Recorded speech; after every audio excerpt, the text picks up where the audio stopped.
welcome. It's that time when we break away from the war in Ukraine to the political battleground, because it's now 6 o'clock and the polls have finally closed in this marathon Uttar Pradesh election, this marathon 5-state elections that we've seen, and it's time for the exit polls which are going to come out in the next half an hour.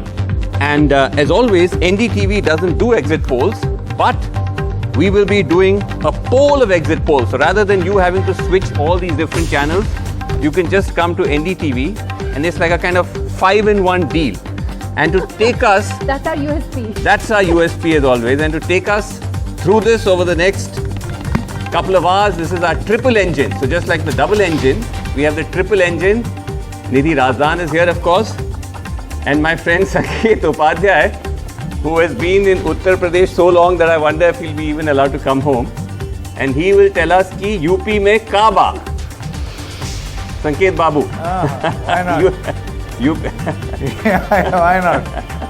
In front of your electric and diesel engine, I am the mighty steam engine or the humble steam engine.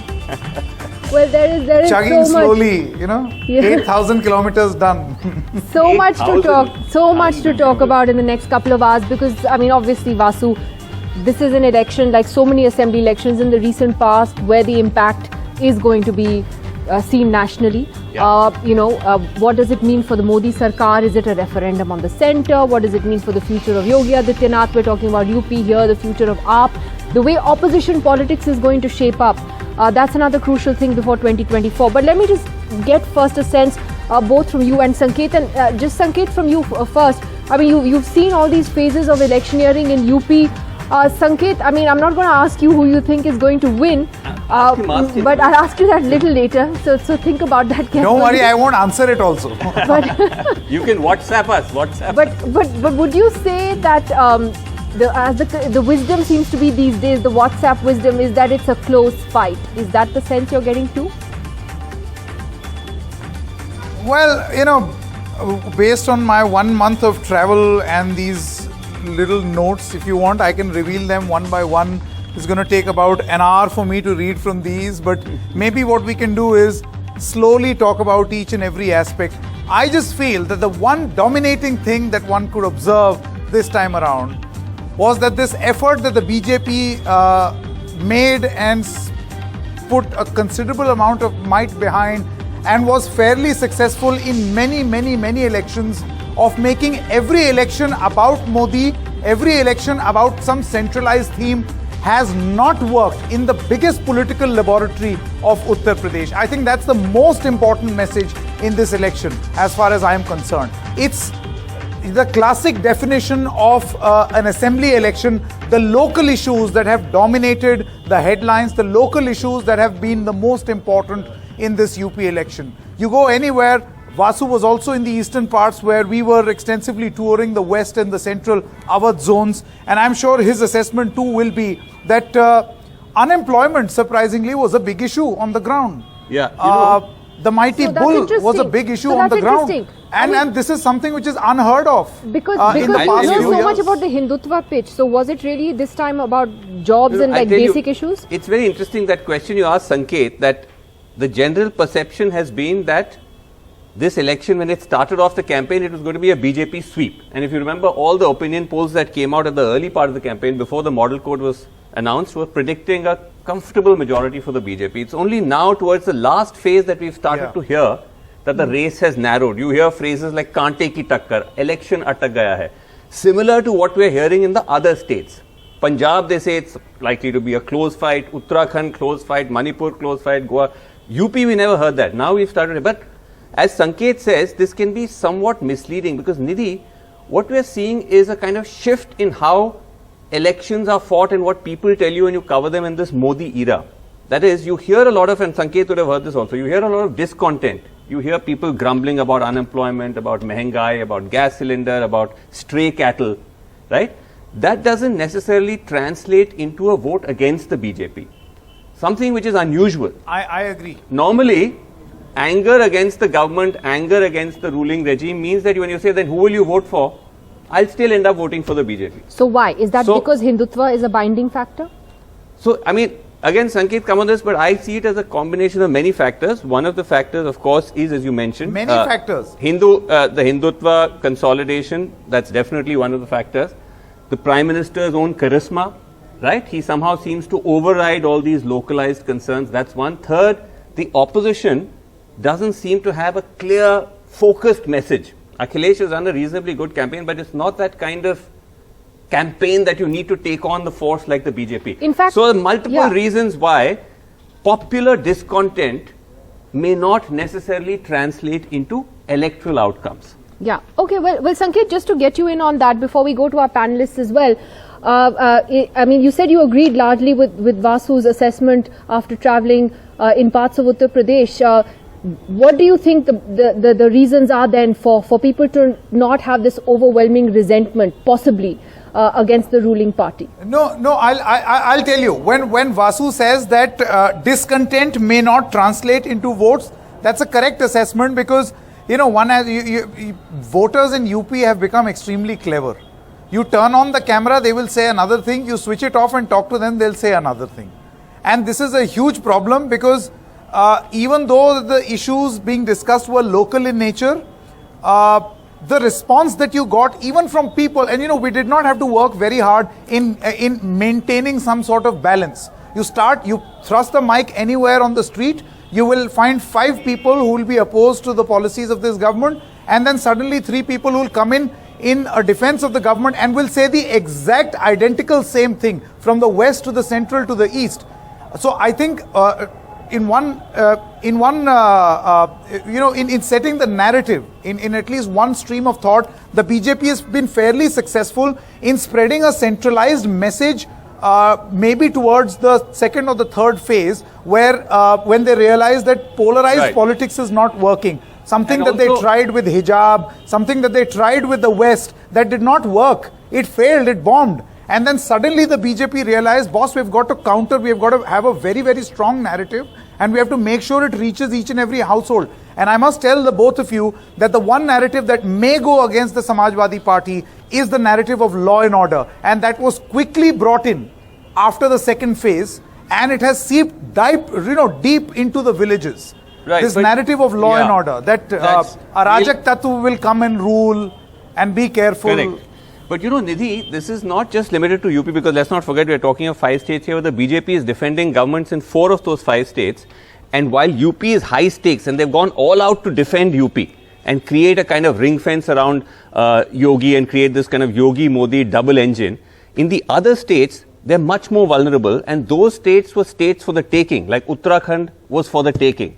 Lot of discontent against the government. Yeah. They've changed 3 chief ministers in the past 5 years. Goa again, tremendous discontent, a government run entirely based on defectors. Manipur again, it's not ideal. But even in those states, you are seeing tight contests. What you're not hearing is the Congress is comfortably winning.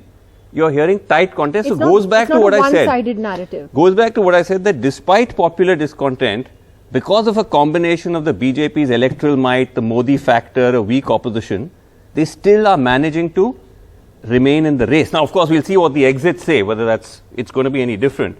But that's one of the interesting trends emerging from these elections, and significant factor of this Modi era of the politics. Well, we'll have to actually wait for the results, because often exit polls have been so off the mark. Yes. Yes, of course, we cover them. Axis has been pretty good. It's had a decent track record. So I think a lot of people will want to know when you look at Axis is a good track record, and in fact, Sanket interestingly tweeted the last exit polls of 2017. Yeah. The poll of polls. Yes. That's exactly what I'm doing, Vasu. And I'm pulling that out. Yeah, and I think of all of them, Axis came the closest to predicting the BJP sweep.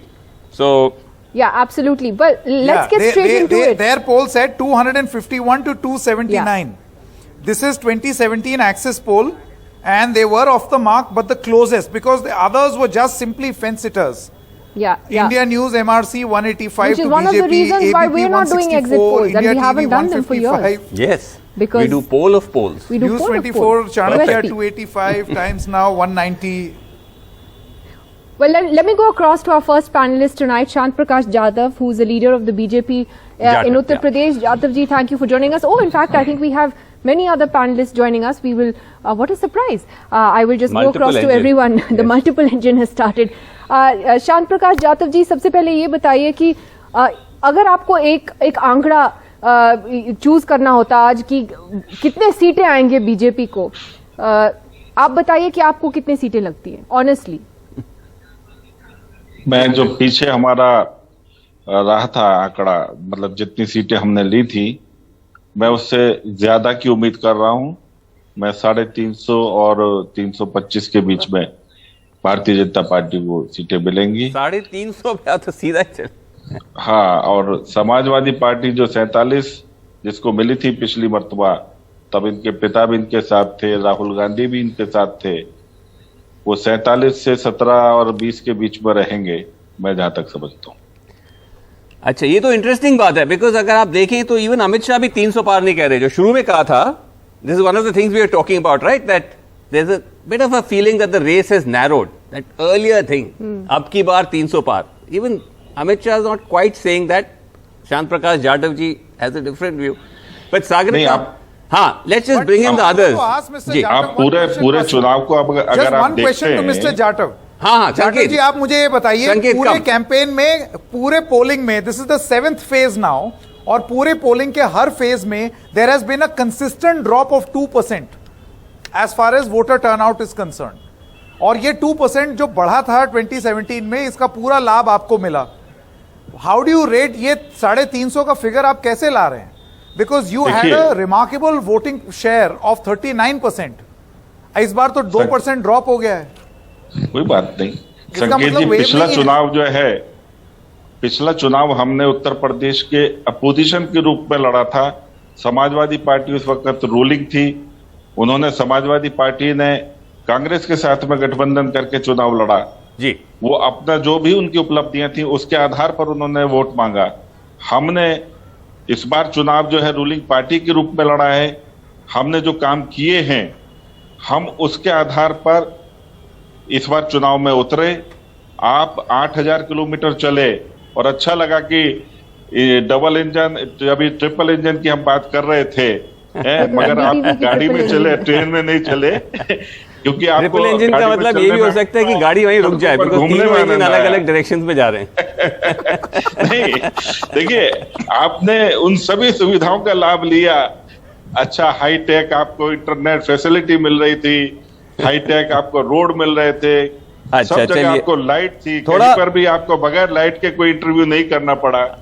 तो ये सब चीजें जो है वो उत्तर प्रदेश में अभी तक तैयार नहीं हुआ है जाटव जी, मैं ये भी बता दूं। It is not fully ready. अच्छा, ठीक है, एक सेकंड, इस बार कर देंगे। Okay. Let us widen this. Let us widen this because there is of course an elections beyond UP, though UP is the big one. I think the interesting point, Nidhi, which Sanket made about the turnout, because if you look at the overall turnout, and let's bring Gilles is also joining us, Gilles Vernier from Trivedi Center Political Data, and Sagarika Ghosh is also here, Manjeet Rai is here with us, Jasmine Shah.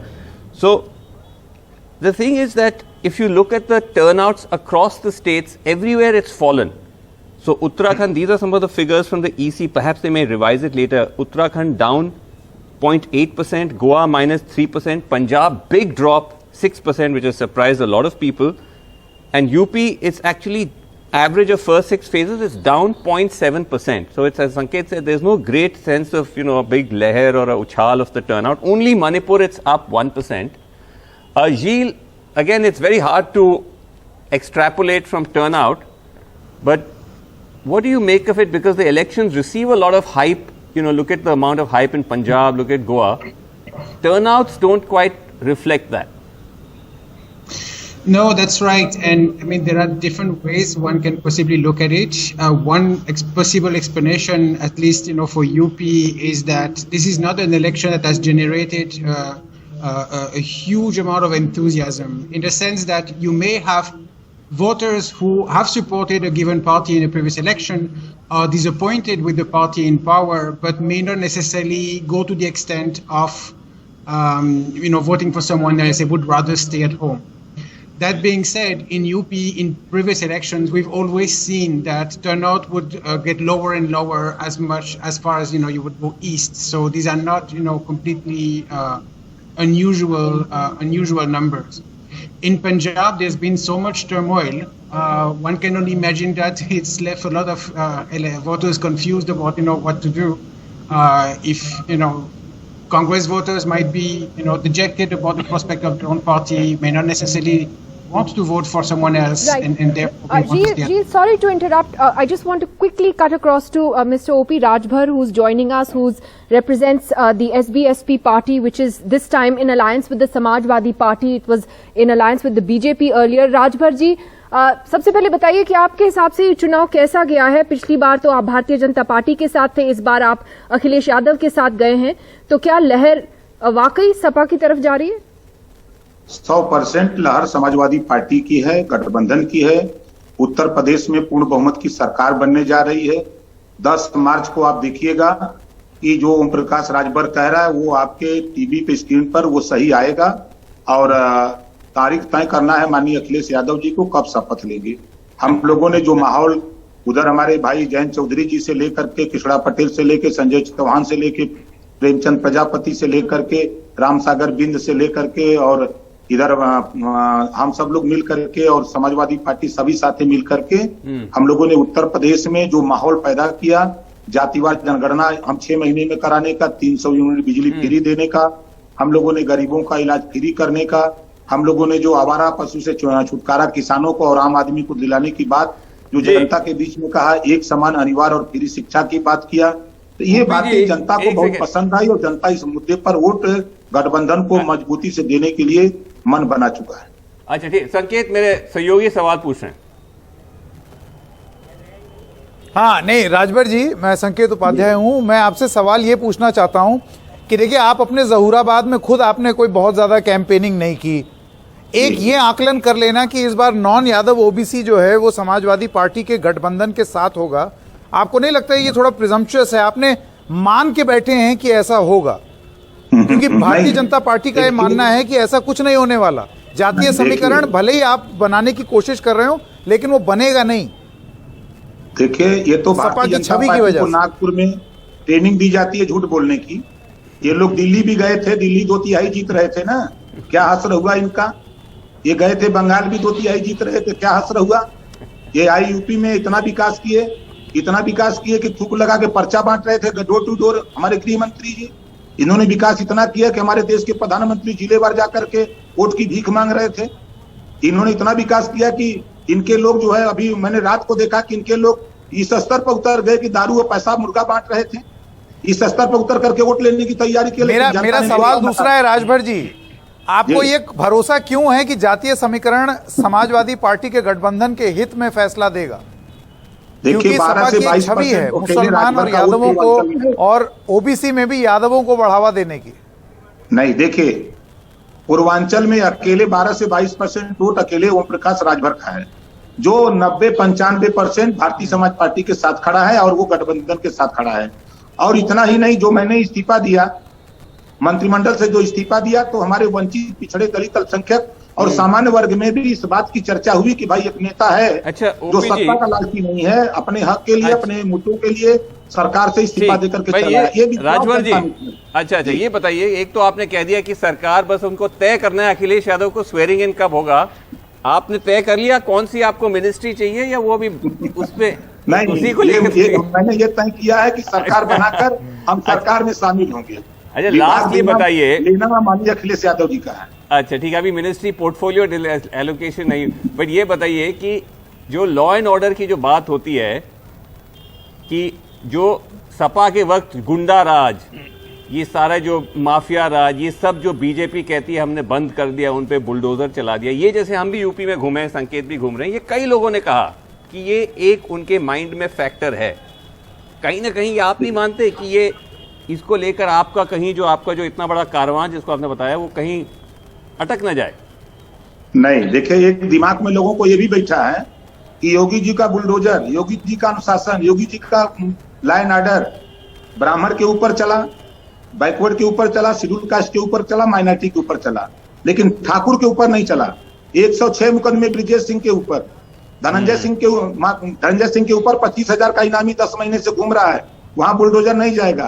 Brijbhushan Singh, उनके 86 मुकदमे, वहां bulldozer नहीं जाएगा। सिपाही सिंह 80 मुकदमे, उनके यहाँ bulldozer नहीं गया। ये बात पिछड़ा, दलित, वंचित, अल्पसंख्यक सब समझ रहा है। अगर वो समझा रहे हैं तो ये बतिया क्यों नहीं समझा रही है बीजेपी? एक बार भी हमारे मोदी जी, चाहे अमित शाह जी, चाहे हमारे मुख्यमंत्री जी, एक बार भी इनके जबान पर खाली मुख्तार अंसारी चिल्लाते थे, इनके जबान पर ब्रिजेश सिंह क्यों नहीं आया? ये भी लोगों के जेहन में घर कर रहा है। ठीक है राजभर जी, हम आपका ये जो अभी बाइट आपने पहले दिया ना कि बस शपथ लेने का दिन ही तय होना है, तो वो हम बाइट दोबारा चलाएंगे फिर 10 तारीख को, ठीक है ना? आप आएंगे ना 10 को, जो भी होगा बिल्कुल दिलाइएगा। बिल्कुल। Thank you Rajbhar ji, all the best for the 10th. Just a quick comment from Sagrika Ghosh before we take a break and move this conversation to Punjab as well. Sagrika, one of the sort of the key things that Akhilesh Yadav did in the run-up to this election was to have these alliances with smaller parties, 6 of them in particular, including Mr. Rajbhar's party. We were just talking to him. Is that going to be enough to push him to that around 40% vote share that the BJP got last time that propelled it to victory? Or could he still fall short? Very good question, Nidhi. I think what we're looking at in Uttar Pradesh this time is a clash between two very competitive forces. It's a completely bipolar election. It's a very competitive election. But remember, the BJP in Uttar Pradesh is gigantic. I mean, it got 49.5% vote share in 2019. It was a 39.5% vote share in 2017. So this vast vote share, it really straddles the sociological spectrum. I mean, is this vast vote share crumbling? Is it shaking, or is it holding? And I think what you said about these smaller parties, you know, Mr. Rajbhar's party, the Nonia party, the Mahan Dal, you have the breakaway faction of the Apna Dal, which is also with Akhilesh. Of course, you've got Sapa Ralod, which is the SP RLD combination.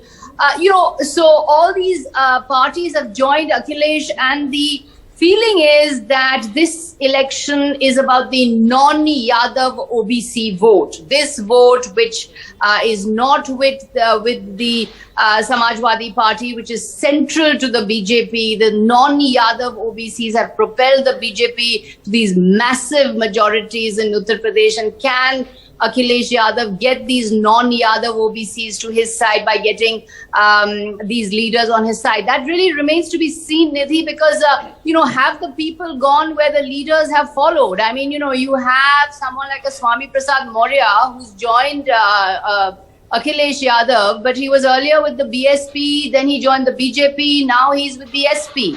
So these perambulations that the leaders are taking, are their voters also going with them? I mean, that remains really to be seen. But I just feel that, you know, the massive vote share of the BJP, simply the chemistry may not be with the BJP in this election, but the arithmetic is. The arithmetic is vast. Arithmetic is vast, can that well, be let's challenged?